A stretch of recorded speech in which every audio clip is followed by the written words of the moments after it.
Entender aqui, primeiro, antes de entrar no CVT, vamos entender um pouquinho disso aqui num sistema de câmbio mecânico, o que acontece, né? E aí a gente vai então pro CVT. Vamos lá? Bem, um sistema de transmissão básico, né, uma caixa de câmbio básica, ela é formada por no mínimo duas árvores, né?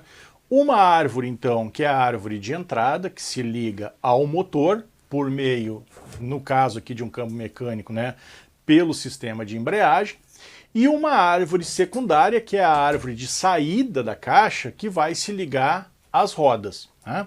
Então a gente vai observar que as árvores elas são interligadas umas com as outras aqui por meio de engrenagens, né? Por meio de engrenagens. Eu vou tirar um pouquinho essa aqui e vou puxar aqui um conjunto para ficar mais fácil da gente ver algumas características dessas engrenagens que vão facilitar o entendimento do sistema CVT. Então aqui a gente tem as duas árvores que nós comentamos, né? Então a árvore de entrada, onde se liga ao motor, e a árvore de saída que se liga às rodas. Nós vamos perceber aqui que existem pares de engrenagens. Então aqui eu tenho um par, aqui eu tenho outro par, outro par, outro par e assim, né, vai indo, conforme o número de marchas desse câmbio. Esse câmbio aqui, por exemplo, aqui nós temos um câmbio de 4 marchas. Então a gente vai perceber o seguinte, primeiro, na árvore de entrada, a engrenagem começa com um diâmetro pequeno e vai aumentando. Na árvore de saída, ela começa com uma engrenagem maior e vai diminuindo, né? Então, por exemplo, quando eu tenho essa situação aqui de uma engrenagem pequena acionando uma grande, qual é a característica dessa relação de transmissão? É uma relação que proporciona para o veículo baixa velocidade, porém uma grande força. Nesse caso aqui eu tenho a primeira marcha. A gente vai observar que, por exemplo, o próximo par de engrenagens aqui já aumentou a engrenagem de entrada e diminuiu a de saída. O que começa a acontecer? O veículo começa a subir a velocidade, porém cai o seu poder, né, o seu desempenho, o seu torque, né? A terceira marcha, a gente já vê que aumenta mais ainda a entrada e diminui a saída. E a quarta, a mesma coisa. Se houvesse uma quinta marcha, essa proporção iria continuar, né? Então isso aqui, a gente entendendo isso aqui, vai facilitar bastante a gente entender o sistema CVT. Então o que a gente pode perceber, né? Que as relações de transmissão aqui, elas são fixas, né? Por quê? Porque o número de dentes, né, as engrenagens são sempre as mesmas para fazer determinadas marchas. Claro que em outras caixas esses números de dentes são diferentes, isso aqui é especificamente de um veículo, né? Mas de qualquer maneira, por exemplo, num câmbio mecânico ou até num câmbio automático, né, as relações de dentes vão ser sempre as mesmas em determinada transmissão. E a gente vai ver que isso muda completamente no sistema CVT, né? Então, por exemplo, se aqui eu tenho uma relação de 4:1, que a gente já vai ver o que é isso, sempre vai ser 4:1. Já, por exemplo, um CVT, adiantando um pouco o assunto, né, a gente vai ver que essas relações elas vão se alterando, né? Então eu tenho infinitas relações de transmissão num sistema CVT, né? Isso vai ficar fácil da gente ver logo mais. Mas é importante que a gente entenda um pouquinho disso aqui para a gente poder chegar lá, tá bom? Vamos para o câmbio agora, montado aqui para a gente fazer alguns ensaios. Então aqui a gente consegue já ver o conjunto montado, né? Fica bem mais fácil da gente utilizar esse conjunto. Então a gente vai ver aqui que a característica é a mesma, né? Então eu tenho aqui embaixo um par de engrenagens, né? Onde aqui é a árvore de entrada, a engrenagem pequena ligada à engrenagem grande, primeira marcha. Logo em seguida eu tenho uma engrenagem um pouco maior ligada em uma um pouquinho menor, segunda marcha. Aqui eu já tenho uma um pouquinho maior ligada numa menor ainda, terceira marcha. Aqui as engrenagens praticamente do mesmo tamanho, quarta marcha, né? E aqui atrás eu vou ter mais um par de engrenagens, que é a quinta marcha. Se a gente observar, a quinta marcha da árvore de entrada, né, a engrenagem ela é bem maior do que a engrenagem de saída, ou seja, inverteu. Na primeira, a árvore de entrada é pequena e a de saída é grande. Na quinta marcha, o que já aconteceu?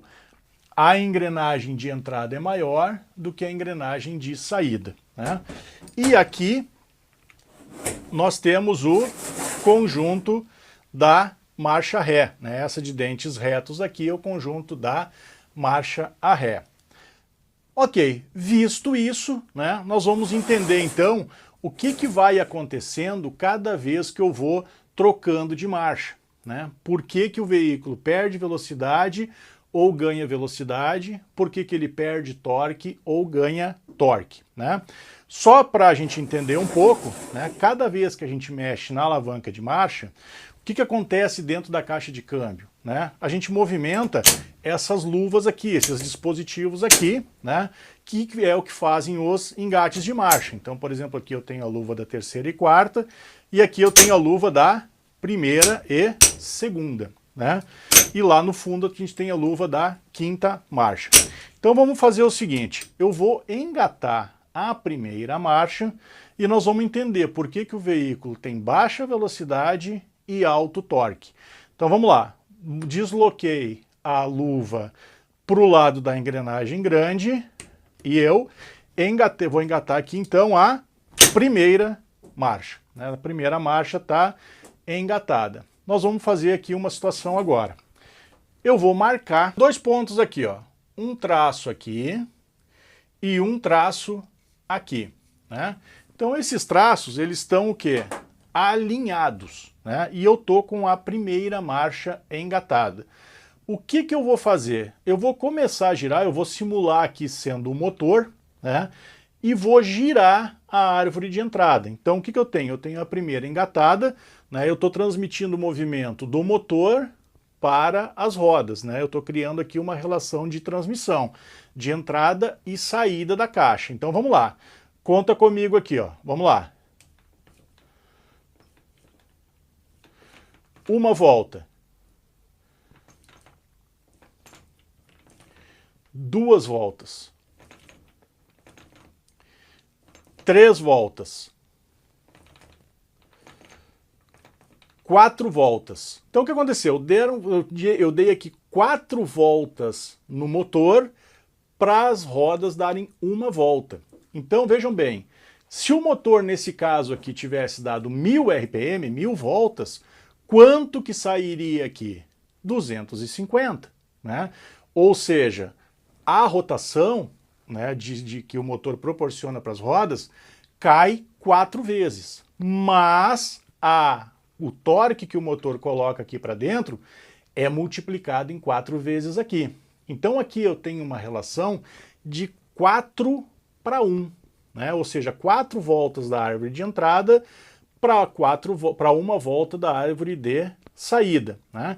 Então a relação dessa primeira marcha é de 4 para 1. Então, o que entrar de rotação é dividido por 4, mas o que entrar de torque é multiplicado por 4. Por isso que o motor, né, consegue, na primeira marcha, fazer com que o carro tenha bastante força, mas tenha pouca velocidade, né? Vamos trocar aqui, vamos botar, por exemplo, para uma quarta marcha, né? Então a gente viu que a relação da primeira marcha é 4 para 1, ou seja, 4 voltas da árvore de entrada para uma da árvore de saída. Eu vou pular aqui direto para a quarta marcha, tá? Vamos ver o que vai acontecer. Então eu estou com as minhas marcações aqui alinhadas e eu vou girar novamente a árvore de entrada. Vamos lá. Ó. Ó. Voltaram à posição, né? O que acontece aqui? Aqui eu tenho uma relação de 1 para 1, né? Uma volta do motor para uma volta na parte que vai para as rodas. Então por quê? Porque as engrenagens aqui alteraram o seu tamanho, né? Então só por curiosidade, se eu quiser saber qual é a relação de transmissão de cada marcha, basta eu contar o número de dentes da engrenagem que é movida, ou seja, da engrenagem de saída, e dividir pelo número de dentes da engrenagem de entrada. Então aqui a gente consegue ter uma ideia, né, como que o carro vai, né, como que as relações de transmissão vão acontecendo conforme os diâmetros de engrenagem vão mudando, né? A gente vai passar agora para entender como é que funciona isso no CVT, né? Como que o CVT proporciona as relações de transmissão de uma maneira bem diferente, tá bom? Vamos lá então? Bom, o CVT, gente, a gente vai ver que usa um sistema completamente diferente. Ele não usa um sistema de engrenagens como a gente viu, né, no câmbio ali manual, né? O sistema CVT ele usa um sistema que se chama variador. O que ele possui é um variador, um conjunto variador, né? Esse conjunto variador ele pode ser formado por duas polias, que é o mais comum, né? Ou então ele pode ser um conjunto variador do tipo toroidal, né? Onde ele utiliza 4 discos. Ele é bem menos aplicado na indústria automotiva, mas existe, né, veículos rodando com isso. Para a gente poder entender aqui, né, então o sistema mais comum, nós vamos falar do sistema variador por polias, né? Primeira coisa que a gente vai entender é o seguinte: assim como no câmbio que a gente viu ali, existe uma polia que vai receber, que ela está ligada ao motor, e existe uma segunda polia que está ligada às rodas do veículo, né? Então essa polia que está ligada ao motor, a gente chama de polia primária. A polia que está ligada ao motor, às rodas, desculpa, a gente chama de polia secundária. E a gente vai ver que o que existe de ligação entre elas é uma correia metálica. Então lá no câmbio manual, a gente viu que tinha o quê? Um conjunto de engrenagens. Aqui eu tenho uma polia, outra polia interligadas por quem? Por uma correia metálica. Então essa correia é que transmite o movimento de uma polia para outra. A segunda coisa que a gente tem que entender aqui é que essas polias, elas são móveis, né? Elas se abrem e se fecham, conforme a gente vai poder ver agora. Deixa eu colocar aqui um adaptador e a gente vai ver isso aqui então acontecendo, né? Deixa eu colocar aqui meu adaptadorzinho.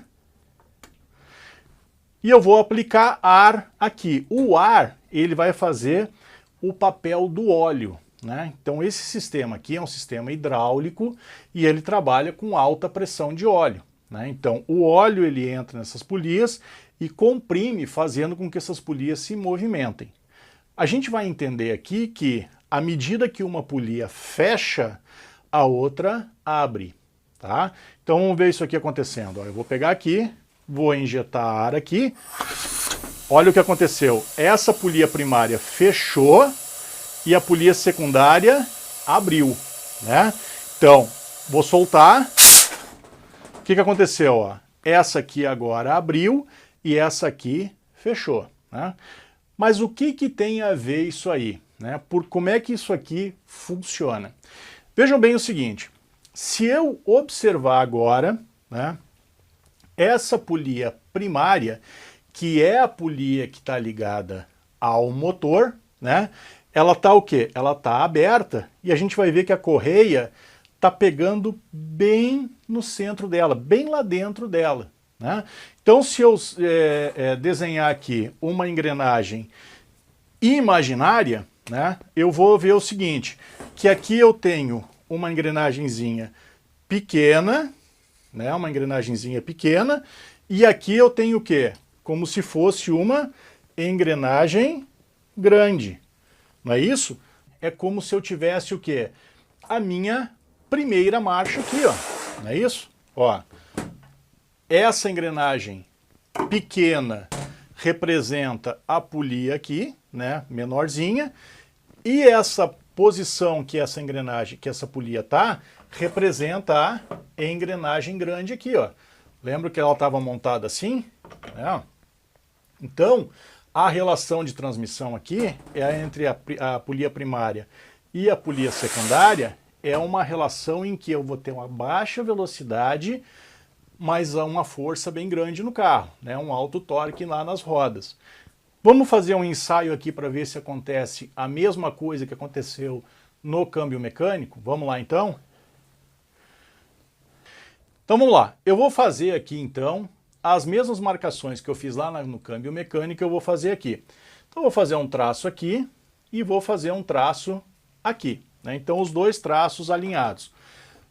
A polia, a correia para dentro da polia e essa aqui bem para fora, representando uma engrenagem pequena e uma engrenagem grande. Vamos ver o que vai acontecer aqui, ó. Então vamos começar a contar, ó. Vamos lá. Uma volta, voltou aqui no ponto inicial. Duas voltas, voltou de novo no ponto inicial. Vamos lá, até essa aqui voltar ao ponto inicial de novo. Ó, 2 voltas e meia, mais ou menos. Uma relação aqui mais ou menos de 2 para 1, né?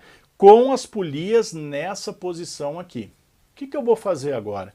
Eu vou mudar um pouco essa relação aqui, fazendo com que essa polia aqui feche um pouco, forçando a correia a vir um pouco mais para fora, tornando essa engrenagem um pouco maior, né, que nem seria aqui, e essa polia aqui tornando uma engrenagem um pouco menor, como seria o caso aqui, né? E aí nós vamos fazer esse mesmo ensaio de novo e vamos ver o que vai acontecer. Vamos lá? Bom, então agora eu vou fazer o quê? Eu vou trabalhar um pouquinho nessa polia, simulando o câmbio operando, né? Claro que aqui, como eu falei, vem o quê? O câmbio injeta uma pressão de óleo, essa pressão de óleo é controlada, de maneira que ele vai mudando a posição dessas polias gradualmente, né? Então o carro vai mudando as relações de transmissão gradualmente, ele vai fechando uma e abrindo outra à medida que existe essa necessidade, né? Então, claro, aqui eu vou fazer uma simulação, eu não tenho um controle tão fino como tem lá no câmbio, né?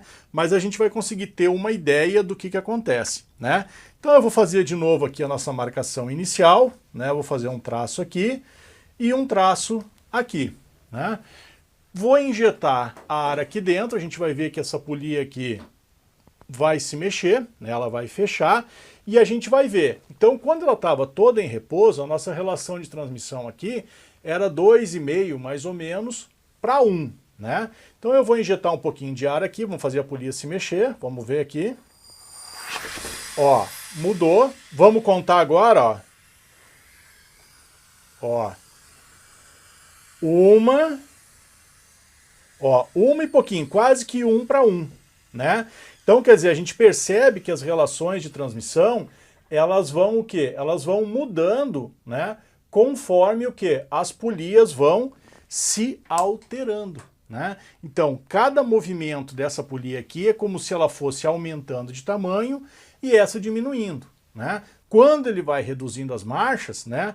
A situação inverte. Essa aqui abre e essa aqui vai fechando, como se eu fosse o quê? Tivesse diversos tamanhos de engrenagem aqui. Então, por isso que cada movimento que esse variador faz é uma nova relação de transmissão, né? Então, por isso que a gente tem infinitas marchas aqui, porque qualquer movimentinho que eu fizer aqui, eu mudo essa relação de transmissão. Então, por isso que, por exemplo, a gente percebe que quando anda com um carro CVT, a gente percebe o quê? Que a velocidade só vai subindo, subindo, subindo, sem tranco, sem nada, né? Por quê? Porque esse variador ele vai mudando gradativamente, né? Então, é assim que funciona um câmbio CVT. Pode surgir nesse momento uma pergunta, né? Porque eu estou falando aqui que existem infinitas relações de transmissão. Pode surgir aqui uma pergunta, né? Ah, mas espera aí, eu já ouvi falar de câmbio CVT de 6 marchas, de 5 marchas, seja lá quantas marchas forem, né? E aí a gente pega, por exemplo, um carro desses e vai lá na alavanca de câmbio e bota, por exemplo, no modo manual e ele vai trocando realmente de marcha, né? Só que na realidade, o que é aquilo ali? São posições de polia pré-estabelecidas já de fábrica, né? Então, quando eu botar, por exemplo, uma primeira marcha, ele vai deixar essa polia bem aberta e essa bem fechada, como é essa situação aqui agora. Uma engrenagem pequena mexendo numa engrenagem grande. Quando eu colocar a segunda marcha, ele vai fazer o quê? Ele vai posicionar essa polia aqui de uma maneira tal que ela fecha um pouquinho mais e essa aqui abre um pouquinho mais, ou seja, aumentei a engrenagem aqui e fui diminuindo aqui. Então existem o quê? Posições pré-definidas de fábrica, dando essa sensação de que o câmbio tem marchas fixas, né? Mas a gente vai ver que quando coloca no modo automático, né, o que vai acontecendo? Essas marchas, né, elas vão trocando, elas vão mudando as relações de transmissão gradativamente. Se eu mantiver o pedal do acelerador numa única posição, eu só vou perceber o quê? Que a velocidade do veículo só vai subindo, subindo, subindo, subindo, né? Como se a gente fosse trocando de marcha manualmente. Só que isso não acontece, isso vai acontecendo de uma maneira muito suave. Por quê? Justamente porque esse movimento das polias, ele é muito suave, ele é gradativo. Tá bom? Pessoal, espero que eu tenha esclarecido essa dúvida, que vocês tenham entendido. Qualquer pergunta, qualquer colocação, qualquer dúvida, pode colocar aqui abaixo